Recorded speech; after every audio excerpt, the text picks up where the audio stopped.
I wanted to discuss a concept that really helps me figure out what I need to do to increase the success of the plants that I'm growing, and this will be if we're talking about food crops as well as just the general success of your plants. And I'm a very visual person. Then this is called Liebig's barrel. I'm probably mispronouncing his name. It's German, but this is the kind of general visual. And the idea is, the general concept, they use this in crop production as well as I learned about it in chemistry. Your most limiting factor is going to determine your yield. In most cases, this one has nitrogen as the most limiting factor, and in most places that's going to be the limiting factor.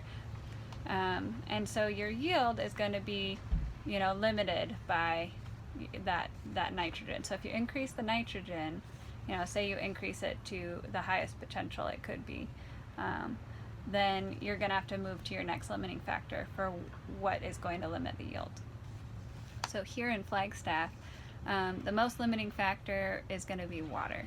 So the concept of this is that you can add these other things that are limiting factors, but until you take care of the main limiting factor, you're not going to increase your yield.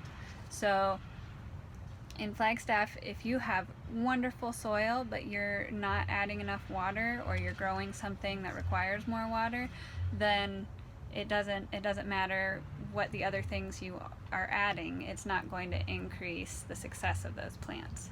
So we would have to rewrite this for Flagstaff specifically. Obviously, light is not going to be an issue. Our short growing season is going to be an issue.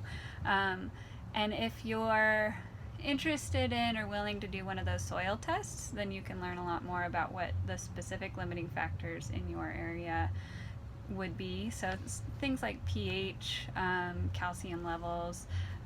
Usually they'll test for macro and micronutrients.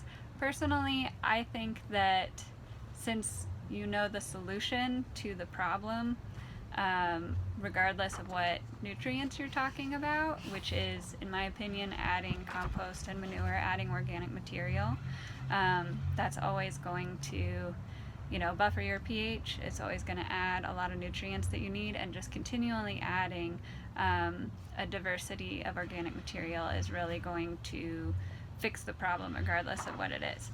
But it's not a bad idea to at least keep this visual in your head, so that if you're running up against doing a lot of things to benefit your garden, but you're not seeing a lot of results, then you might be correcting things that need to be corrected. But if there's a greater limiting factor, then it's not going to show those benefits until you correct that other limiting factor.